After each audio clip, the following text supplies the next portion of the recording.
Hi guys, welcome to Office Blokes React. I'm Office Bloke Dave. I'm Office Bloke Mike. I'm Office Bloke Daz. Collectively, we are the Office Blokes. We are. Right. Yeah, that's all I've got to say about that. Yeah, that's correct. I got upset that we did an IQ test video the other day. I started feeling stupid, so I've worn glasses to up my intelligence points. I knew there was something different about you today. It's the glasses, isn't it? Yeah, I'm in disguise. Yeah. I'm on the run. What skies? Disguise. Oh, the skies? Yeah. Sky's the limit, mate. It is. It is. Let's reach for the stars. Do a song about that. Bit of S Club 7. Oh, the stars. Nice. Right, it is. Is it officially the playoffs now? Are all games done? All games done. Giants won yesterday. Yep. So Beat Minnesota. And as you pointed out now, the Giants and the Eagles playing. That's the first playoffs game for them. Is it? Yeah. Ooh. Yeah, because they got a bye in the first round, because it was a wild card. So they got the number one seed, so they get a bye. One of us is not going to be in the Super Bowl. Yeah, it won't be me. Well, I'm not would anyway. Be in the Super Bowl. Giants are going to win it. Do you reckon? No. No. Fair enough. I'm saying the Eagles are going to win just based off having no knowledge whatsoever and being an optimist. Yeah. But this is from Urinating Tree, who we've not done for a couple of weeks. The Haters Guide to the 2023 NFL Playoffs. Yeah. Okay. I don't think either of these teams were in the playoffs. Are they not? No. Maybe that's the guide. Maybe he's going to go, these two aren't. Let's do it anyway. When I look back at this past season, only one thing comes to mind. The NFL has been shit. Terrible football all around, with terrible execution, terrible discipline, terrible technique, and a bunch of faux intelligent offenses that overthink every goddamn thing. When you speak of the worst offensive coordinator in the league, at least 10 names will be mentioned. Overall, there are roughly 5 teams that are any good, while the rest make FTX seem legitimate. That's why this January is probably gonna be pretty fucky. Let's go over the so-called contenders. I remember when the Dolphins were a Super Bowl contender. Out. With that high-flying offense, they felt like they couldn't be stopped. And it would be the case if Tua didn't get all but killed on the field. You suffer 3 concussions in about 3 months, it ain't good. It's even worse when your backup QB is made of non-tempered glass. That's career over, isn't it? He's out for the season. I think he went out for the season when he got it in the end. But 3 concussions. He's bad. He was in a bad way. I thought they had a 3 concussion rule where you just Not sure. Or am I thinking of something else? Probably ice hockey's. There's definitely a sport with a 3 concussion rule where you get your third one and it's like you're medically retired. Rugby, is it? Maybe, no? Union? I'm not sure. Don't know. Could be. Combine it all with a suspect defense and a free fall that nearly cost them a playoff berth entirely, you get a team that's about to be a Japanese delicacy. It's quite clear this team's useless without Tonga Bailoa. His haters may prance and say he's garbage, but look at Miami's offense without him. It's terrible. Kind of ironic in a way. The last time they made it to the dance, the Dolphins were without their starting QB. The same will happen here. Take your painful loss like a man and move on. Is it really a good thing that they're here? Watching these boys flail around is like waiting for our time to die. Turning into their games over the year has shown a team cutting themselves at the hip by their own doing. A defense that suddenly bends at will late in games. A group that blows multi-score leads like they're Tony Montana on a coke mound. Greg Roman fiddles while his offense burns for 2 months. Lamar has been banged up, and we have no idea if he's even going to be healthy enough to go at full strength. Oh boy, either imitation Lamar or Anthony Brown. I'm so scared. It's a shame, too, the defense has really come on strong, but it hasn't changed my mind. I don't trust them. I refuse to. Not with this offense in their current form. Good luck with Lamar. He may have played his last game as a Raven. Baltimore doesn't want to pay him what he wants. If they do, they're paying a shitload to a guy who's injury-prone and can't perform in the playoffs. You're in trouble with any decision you make, boys. Tick, tick, Harbaugh and Roman. The sands in the hourglass are running out. I find it weird to say that the Chargers somehow got lucky in a given season. It usually results in hilariously predictable failures. Not this season. Perhaps when you play opponents that are either pig shit or fail to take advantage of the many softballs you throw them, you too can gain a wildcard berth. A team injured to hell and carrying a shit-o coordinator with an endless smattering of curl routes and checkdowns to Austin Eckler. Justin Herbert is pretty much the only thing keeping this team relevant. And he's been limited by the horrors of Lombardi's disease. When you have to carry a coach as overmatched as Brandon Staley, constantly using iffy execution to support an analytical dogma, you'd also be exhausted. You'll say the defense is coming around and they're on a winning streak. Sure, but their opponents have been insanely weak. any non-shit team would take advantage. Forgive me if I'm not optimistic. So what the hell is this team gonna be? They have potential, but it keeps getting restrained for a litany of reasons. Injuries keep wrecking them. It'd be very on brand to somehow lose in heartbreaking self-inflicted fashion. What this Jacksonville year merely reinforces is how utterly terrible Urban Meyer was as a coach. You could have had a wooden plank become the head coach of this team and they still would have shown massive improvement. I'm not a Doug Peterson fan, but he's exactly what the Jags needed to right the ship. A calming, stable presence. Someone that'll actually allow players to develop. A truly novel concept indeed. It's worked wonders for Trevor Lawrence, who's blossomed into a stud all his own over the year. It's also worked wonders for that defense, finally coming together to be one of the best units since Saxonville. Yes, even Trayvon Walker, the first overall pick no one talks about. They may not be anywhere near ready to compete for a Super Bowl. They're still a highly raw work in progress. But winning a division title no one wanted to win is always a sight for sore eyes. Starting a year 2-6, then rattling off 5 straight wins and 7 of 9 is a beautiful thing, and proof of their future upside. This team needed hope, and they got it.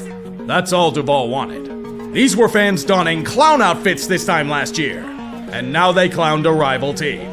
Playoffs be damned, that's already a victory they'll cherish forever. Running it back is one of the hardest things for a Super Bowl contender to do, and early on it was looking like the Bengals were dealing with a hangover of their own. We're simply meh. Watching Joe Burrow continue to die behind an offensive line failing to mesh and Zach Taylor trying to out-genius himself on the back of a kids menu maze was painful. Even then, when there is talent, there is a way to overcome early. It's funny, this guy. The insults got a are line so on it. quick fire, aren't they? Funny guy. Yeah. adversity. It was looking like a struggle turned into a thriving enterprise. Burrow smoking the opposition with throws to Chase and Higgins. The offensive line finally starting to come into its own somewhat. And the defense still as underrated as ever. A well-rounded unit that can only be stopped by themselves if we're being honest. Even if Baltimore looks ripe for the kill. And since he's a very worthy adversary, they cannot look ahead. Too many teams have tripped over themselves in the process. If the Bengals aren't careful, they'll become just another statistic. It's happened to much better units in the past, even ones they beat on their Super Bowl run. It's been a pretty fucky season for Buffalo, and that's putting things lightly. A year that's seen them lose countless defensive leaders to season-ending injuries. One where massive snowstorms and other weather phenomena thwarted their travel plans at every turn. One where a brother-in-arms was nearly taken away from them by a routine hit. Yet despite all of these obstacles, despite every situation that would kill other teams, it's only made them stronger. Their bond has never been firmer than it is now. Their high-flying offense, that of Josh Allen's dazzling spirals to Stephon Diggs' amazing catches to a chorus of outstanding talents, are ready to extract vengeance for generations of ancestors past. With that defense oozing with game-changing abilities, ready to turn their opposition into beef on weck, the time is now. This is their best shot at being able to make it back to the big game, albeit with an asterisk. They'll be undermanned on defense without Von Miller, who they needed on this trip. Micah Hyde should be back, but Buffalo has faced adversity before, and they'll do anything to overcome it. Anything to avoid the horrible talisman that they still rue to this day. The coin. Methinks that Kansas City's demise may have been exaggerated. Without Tyreek Hill, we thought they'd take a step back. Chiefs would be good, but nothing spectacular. Mahomes can only do so much. However, we failed to remember. They only need 13 seconds to turn a dire situation around. I know overplay, but KC's supposed decline and fall were used as fuel for their engines. With that offense and new blood being infused into this machine, they're still one of the elite teams in the league. These are the standard Chiefs. Plenty of high-flying shootouts. Mostly because the team's secondary is still insanely suspect and curls up into a ball at the first sign of resistance. In that case, they'll whip out the magic tricks. All they need are some cheap ones. Nice. Did you see that when they did that and then lined up? No. Spun around like that, then they all lined up. Yeah. So like to throw confusion over the. So people didn't know who's playing what position. Yeah. So like all just lined up straight away. Ones you'd see on the street. But they were dizzy. Yeah, they're all running off in going circles. running towards their own end zone. Try to find the missing card, and before you know it, your life savings is gone. Probably thanks to their offense. It will satiate Andy Reid in securing the finest cheeseburger known to man. And it'll be delicious. The only way you can stop it is by bringing nuclear missiles to a gunfight. It's very rare that a team ends up getting better after trading their franchise quarterback. We laughed at Pete Carroll for believing this team was significantly better than advertised. We laughed at them for starting Geno Smith full-time. We laughed when they spat in our faces. Then they started playing. We were forced to eat shit. Pete Carroll and John Schneider have been saved from the slow cooker with an outstanding season. Geno magically turning into Rich Gannon and getting himself paid in a few months. Being blessed with what is probably the best draft class since the 2017 Saints. It's true they have fallen off hard over the past 2 months, particularly Geno. And their defense can't stop the run, but they've earned the right to get their asses kicked by San Fran. Oh, they accomplished the tanking part as well. Denver did it for them. They have a top 5 pick! House money. They all but won the goddamn Powerball. They're laughing all the way to the bank. Right after they take their licks in Santa Clara, of course. This Giants team has proven to us all a fact. You can indeed make the playoffs without anything resembling talent. When you have a quarterback who isn't forced to do much, throwing to receivers that can catch, and an offensive line as consistent as ocean waves. Being bogged down in cap hell by Dave Gettleman's personal hellscape, coming off a year where the team was slowly decapitated by key injuries. The fact that they made it this far either proves the power of good coaching or how terrible the league was in general. Probably more to do with Saquon Barkley finally being able to stay healthy enough to show off his transcendent talents. He's been carrying this offense on his back, and where he goes, the G-men go with him.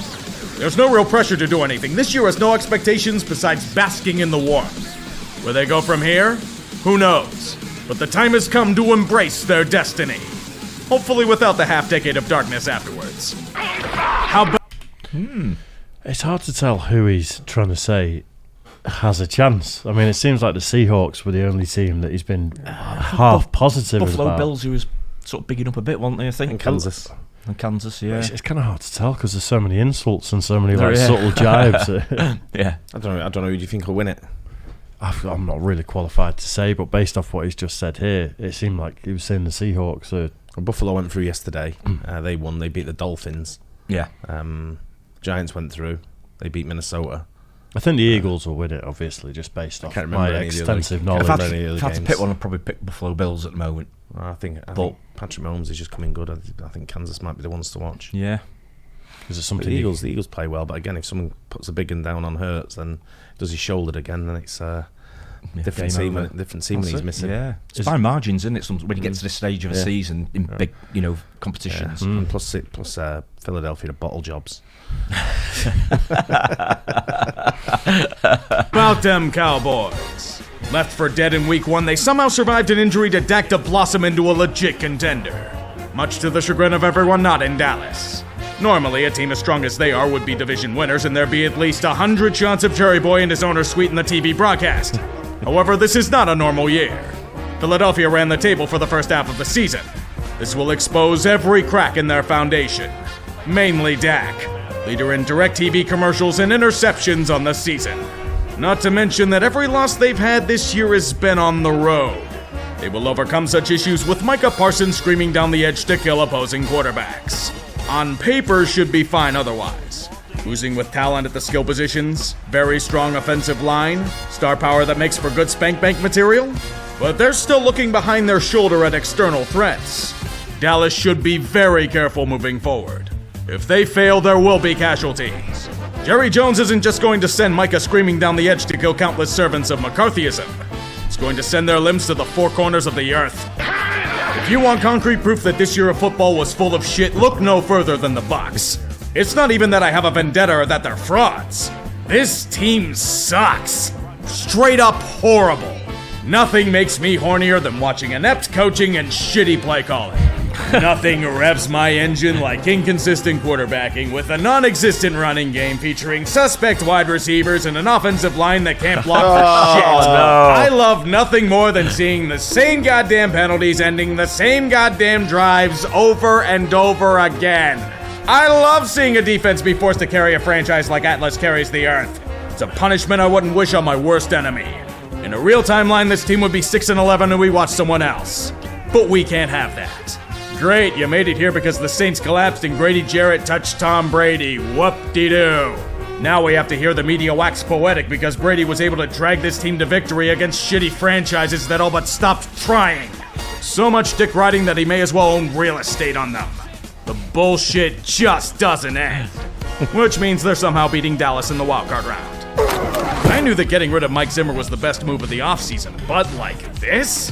Something smells really rotten in the state of Denmark. And it ain't Shakespearean intrigue. All you have to do is look at their negative point differential. With that record, it reeks of insane fraudulence, constantly escaping their own undoings by means of Justin Jefferson becoming God. Anything to overcome one of the worst defenses and turnover ratios in the NFL today. Last year, they somehow lost games they should have won. This time, the Uno reverse card was used to incredible effect. And it's mostly due to a combination of no Mike Zimmer and high-end talent. I'll give them credit for an outstanding year, but they're shooting way above their pay grade. Know how I know this? Watch them against legit contenders. They get fucking destroyed against most of them. Almost as if they didn't know how to play football some weeks.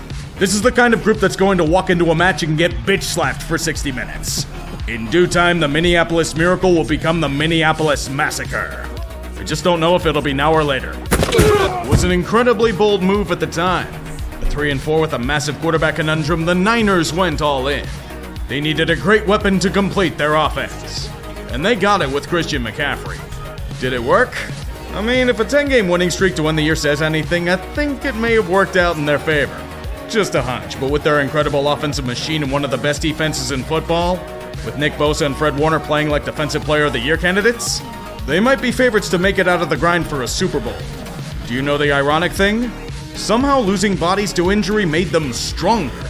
The starter was supposed to be Trey Lance. He got knocked out in week 3. The backup option was Jimmy G. He was taken down by the injury gods as well. Enter the unsung hero, a so-called irrelevant player who thrusts his brass balls into death-defying situations. Big Cock Brock, a legend without compare, and blessed with composure rivaling the most grizzled veteran. If he can limit his mistakes on the big stage, the Niners will go far. They have everything they need to make a deep run. The question is, will it materialize? Remember when everyone and their mother wanted Howie Roseman fired from his position 2 years ago? Seems insane to think, but there was some very real steam to it back then. So many questionable moves and draft decisions covered up a dark secret. Roseman is an ardent scholar of the Necronomicon. With his black magic, he was able to turn the fortunes of Philly near overnight. Yes, we will gladly take a premium wide receiver in A.J. Brown for a pittance.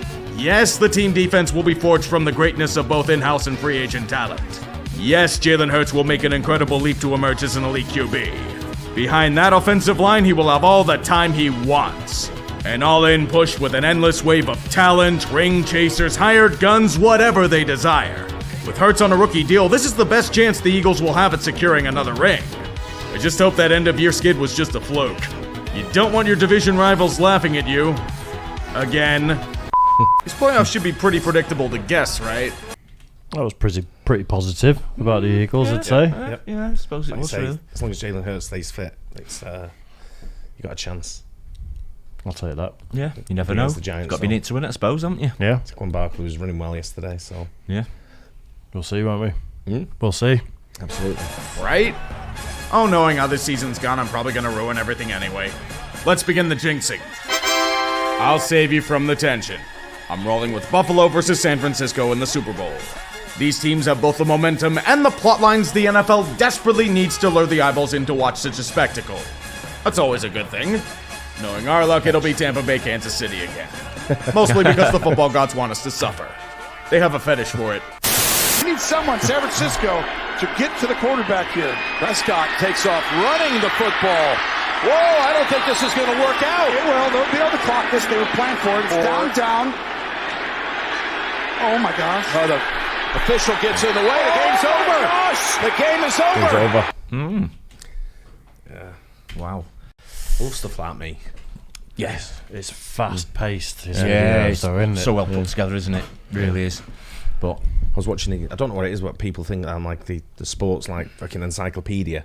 But I'm watching the Giants game last night and I've got family around and they're all asking me questions like, what happens now? And I'm like, can I just watch the game? He's explaining it. If you listen, he's explaining it. You know. Yeah.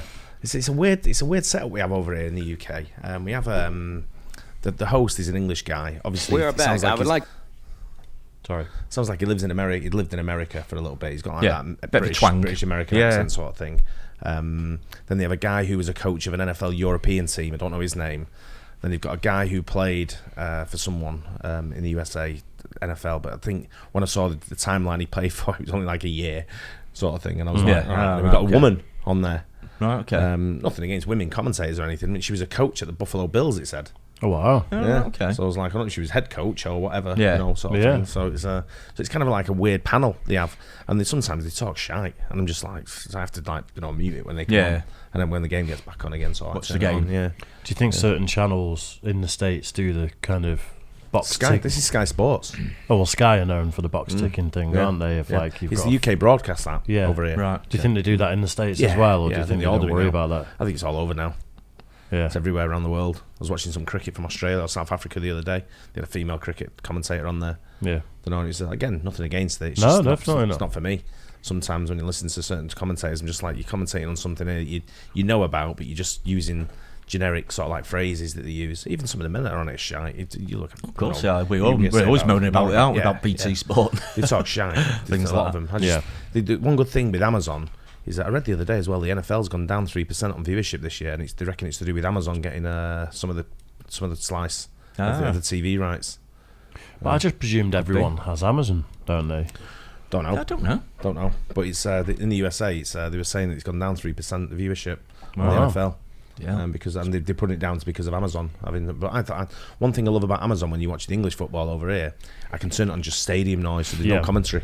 Stadium noise. Just hear the crowd chanting. Yeah, it's more like it. I don't have to listen to all the bullshit they start spewing. Must admit, I'm a bit like that.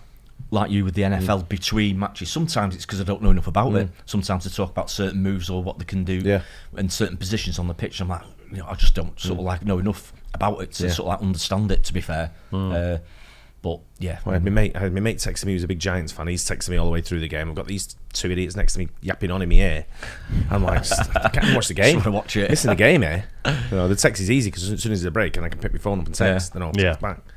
But it's trying to just watch it is a bit difficult. Yeah. But So like I I've say, got a it's couple of bottles the business end of the season now, isn't it? So it's getting a bit more that's what it exciting is. now. It's come to knockout and then not into the Super Bowl. I think it's only about only a few weeks, a month, isn't it? 3 weeks, four. I 4 guess weeks. so. Yeah, Something about like 4 that. weeks, something like that. We're going live to do a watch along for the Super Bowl. Yeah, We are indeed. Yeah, it's going to be great. Yeah. I'm actually really excited about it. It's going to be we fun. should do a test and do the Giants Philly It Eagles. starts at 1:30 in the morning Oh, it does. on the I'll probably watch it. 21st. Wow. I'll probably stay up and watch that until it's a late start, isn't it? Yeah. There was the one last night when I watched after I watched the Giants game last night. I think there was another game coming on. What is it I'm today? like, It's nah. the Go to bed. I don't know. 16th today, so it's on the 21st, or is that Saturday? I don't know. Yeah, either way, I've got the kids this weekend. Yeah. It's a late one. Yeah. Very, very late. Yeah. I'll watch it But anyway. it's good that. I enjoyed it. Yeah, enjoyed that. He's a funny guy, isn't he? He is. Yeah, he's got some good lines in there. Fast. Yeah, Very fast very- paced. Yeah, I enjoy it. Yeah. Hope you guys enjoy it too. Don't forget to like and subscribe. We'll catch you on the next one. Cheers, guys. Cheers.